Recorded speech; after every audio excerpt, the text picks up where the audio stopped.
I'm an actor and a playwright, and I was here to perform a one-woman play I do about Harriet Tubman entitled The Spirit of Harriet Tubman.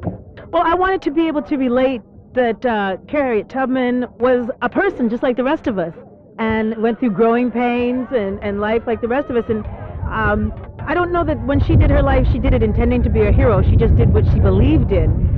And I wanted to illustrate the parts of her life that brought her to that point. And all of us start young with those things that impress upon us. And so I wanted to tell her story from when she was young. When I was young, I didn't know nothing, not even myself. When I was young, I was a slave. I was born a slave in Bucktown, Maryland, about 1820. When I was real small, I just ran around wild because slave children weren't expected to know nothing, except how to work when the time comes. I was lucky. I have my family with me. My mama, Harriet Green, who I'm named after, and my daddy, Benjamin Ross, and my 10 brothers and sisters. Not all slave owners recognize the family they slaves. Just my master, Edward Brodus, was decent that way at least. That didn't keep him from selling family members, though. I remember I was 5, 6 years old, and he sold 2 of my sisters on that chain gang. You know I need money to keep the plantation going, and well, I just bet a real good price for them 2 gals there. You ought to just be glad to make them strong like that. Them 2 gonna keep the rest from being sold off. For now. And my sisters were standing there in that chain gang. Chains round their neck and round their wrists. Chains round their ankles and dragging through their feet. They looked at me and my mama, old Rick, crying. Tears running down their face.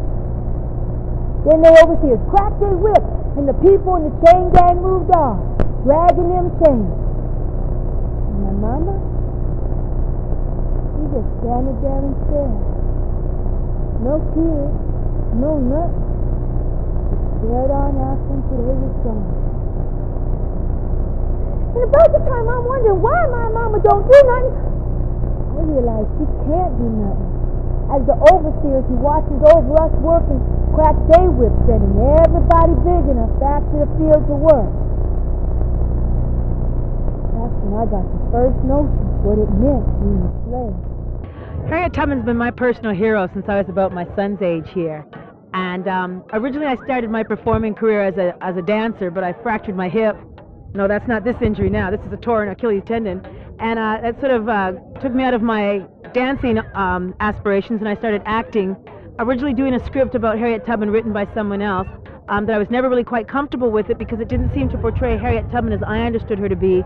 And eventually I sat down and wrote the play that I have about Harriet Tubman, and I do it so that I can share the story of this woman who's my hero with as many people as possible, and also share the message that no matter who you are, what circumstances you're under, as long as you keep your faith in yourself, you can accomplish anything you want. So I went, traveling by night, hiding by day, until come one morning, I found I'd crossed the line into freedom. Oh, I looked at my hands to see if I was still the same person now that I was free. But there was such a glory over everything, and the sun come up through the trees like gold, and I felt like I was in heaven.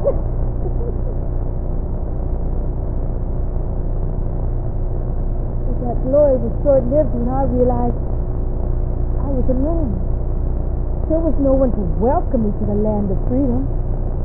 Just like a man who gets out of prison after 25 years to find that all he knew was gone.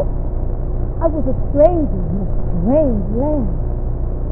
My home, after all, was back in the old cabin with the old folks and my sisters and brothers.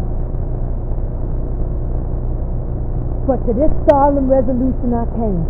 I was free, and they should be free also. I'd build a home for us in the north, and Lord help me, I'd bring them all here.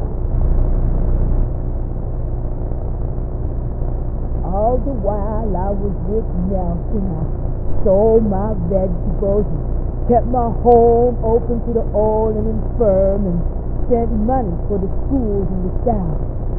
I attended suffrage meetings to help fight for women's rights, and I kept fighting for civil rights too, so that black people could vote and own businesses, go to schools, and didn't have to worry about being thrown in baggage cars and trains no more.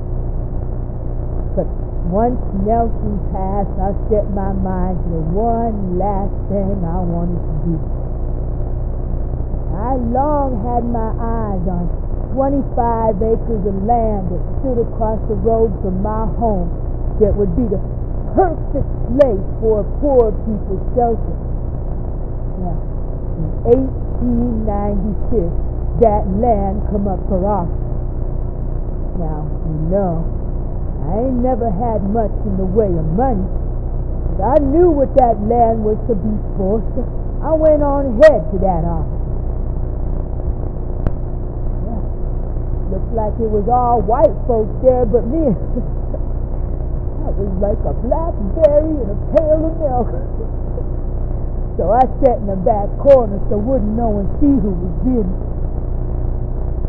The man began low at first, and I went up by 50, and finally got to 1,450.